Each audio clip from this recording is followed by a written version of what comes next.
크리스마스를 맞이하여 캐나다 토론토에 여행을 갔습니다. 난생 처음 가보는 토론토는 사이버틱한 도시의 분위기가 영화 블레이드 러너의 한 장면을 연상케 합니다. 저녁이 되어 도착했는데 동양인들이 정말 많았습니다. 그리고 생각보다 토론토는 엄청나게 큰 도시였습니다. 우리는 일본식 바베큐 레스토랑을 찾았습니다. 이 가게는 미시간의 도입이 시급해 보였습니다. 정업원에게 물어보니 일본에서 온 프랜차이즈 레스토랑이라고 합니다. 한국식 바베큐와 비교해서 달달한 맛이 강하고 양보다는 질을 추구한다는 인상을 받았습니다.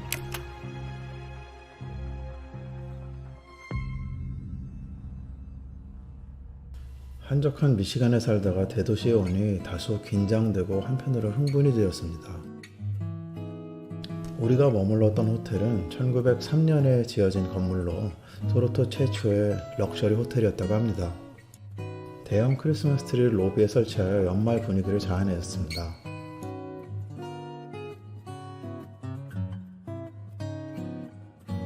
토론토는 매우 다양한 인종들이 한데 어우러져 살고 있는 인상을 받았습니다. 미국의 뉴욕 같은 느낌도 나고 은행과 같은 금융 관련 회사들이 상당수 위치해 있었습니다. 제가 좋아하는 오래된 건물들도 많이 보여서 보는 눈이 즐거웠습니다. 이곳은 로렌스 마켓이라 불리우는 전통 시장이에요.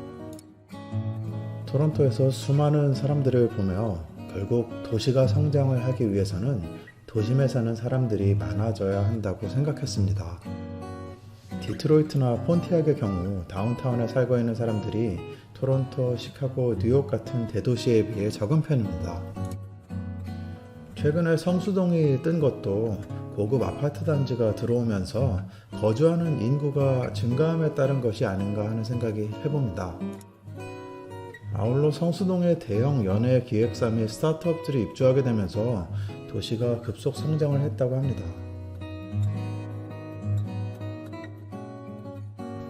최근에 읽은 책에서 우리가 사용하는 모든 것은 생각에서 비롯된다는 구절이 인상적이었습니다.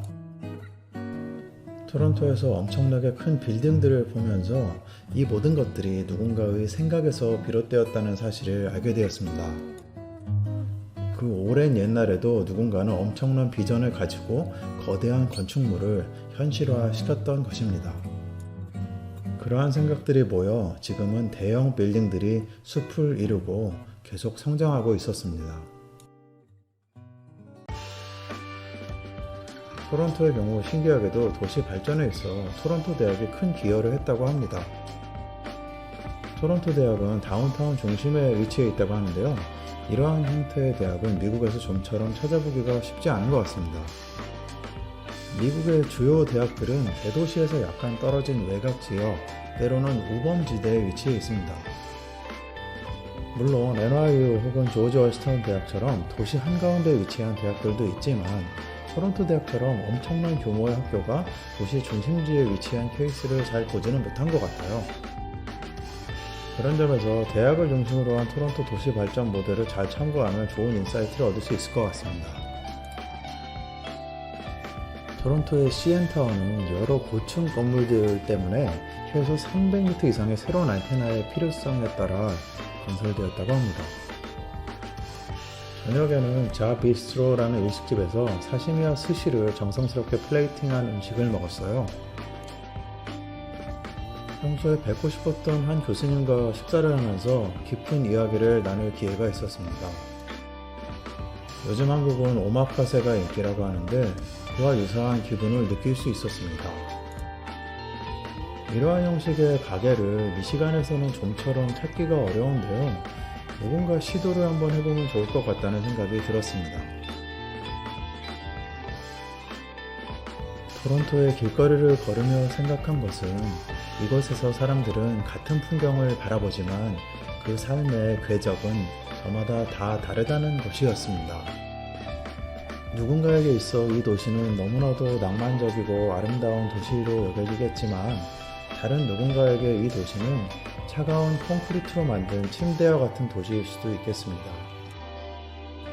그러한 삶의 베리에이션이 너무나 큰 도시라는 생각이 들었습니다. 동료 교수님으로부터 코리아타운의 명동 칼국수가 맛있다는 추천을 받았어요. 칼국수집의 생명은 역시 김치가 아닌가 싶었어요. 만두, 칼국수, 비빔국수, 그리고 보쌈 정식을 먹었습니다. 칼국수 전문점도 미시간에 데려오면 참 좋겠다는 생각을 했습니다. 토론토의 한인타운은 제가 생각했던 것보다 훨씬 크고 색다른 느낌이었습니다. 미국에서 본 한인타운의 대부분은 고층 빌딩이 없었는데요. 이곳은 고층 빌딩이 많아서 마치 일산과도 같은 느낌이 들었습니다. 다시 다운타운에 돌아가 차이나타운으로 향했습니다. 오늘은 토론토 다운타운 시내를 한번 걸어보고 있는데요.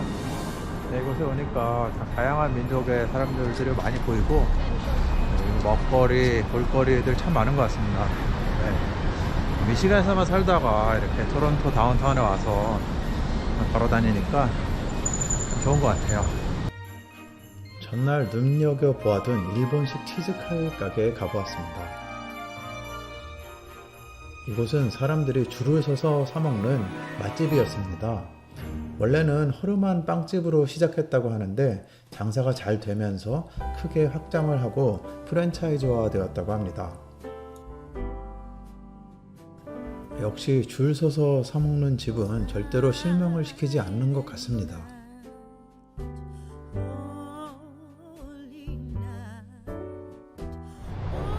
이제 저는 차이나타운으로 걸어가고 있습니다.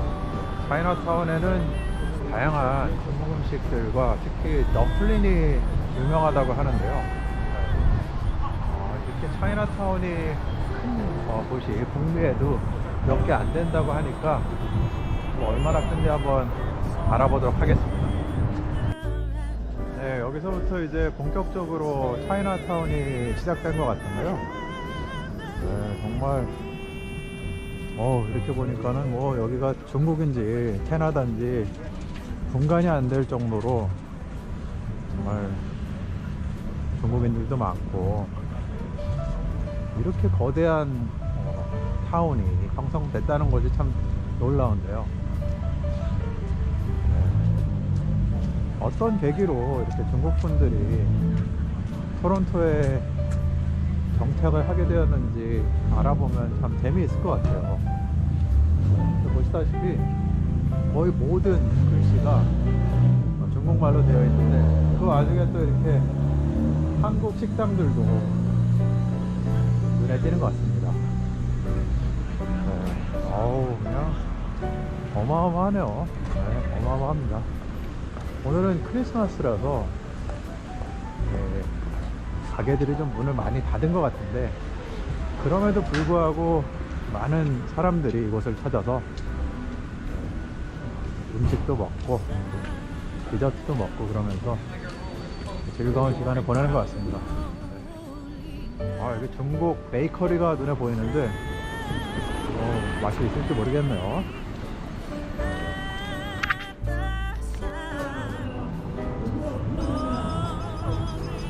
와, 진짜 뭐 옛날에 제가 좋아하던 홍콩 영화 중경사님이라고 있어요. 제가 사실 홍콩을 한 번도 가본 적이 없는데 아마도 홍콩은 이런 모습이 아닐까 상상을 해봅니다. 정말 그 역동적인 그 빨강색, 빨간색을 보면 참 힘이 나는 것 같아요.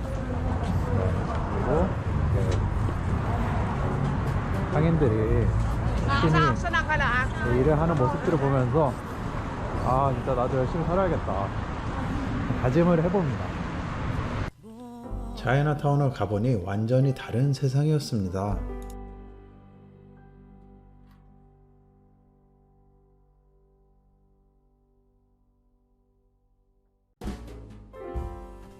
아직 저녁 식사를 하긴 이른 시간이었지만 스키야키를 하는 집이 있어서 한번 가보았습니다.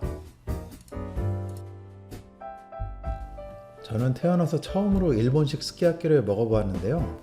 한국식 불고기 백반하고 맛이 비슷했던 것 같아요. 식사를 마친 후 결제를 하러 안쪽에 들어가던 중에 자기개발 유튜버인 민팍님을 우연히 보게 되었어요.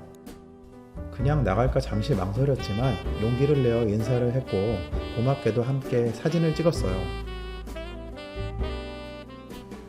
민팍 유튜브 채널은 현재 구독자 수가 31만 명이 넘는 대형 유튜버로 제가 애청하는 유튜브 채널 중에 하나입니다.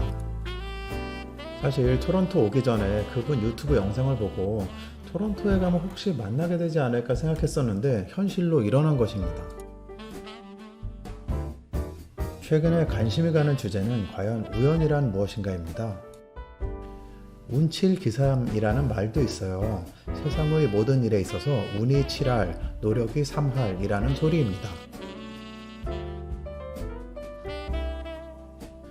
우리에게 찾아오는 수많은 우연 같은 일들 중에서 우연히 발생하는 원리를 알게 되면 기회를 잡을 수 있겠다는 생각을 해봅니다. 최대한 행동하기 쉽게 만들어 행동으로 옮기도록 하면 기회를 잡을 수도 있겠다고 생각합니다.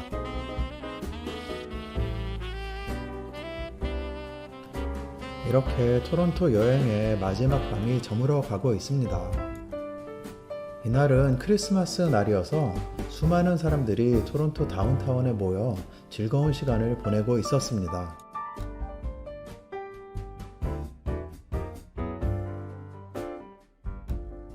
짧지만 강렬했고 그리고 개인적으로 신비한 경험을 했던 토론토 여행이었습니다. 시청해주셔서 감사드립니다.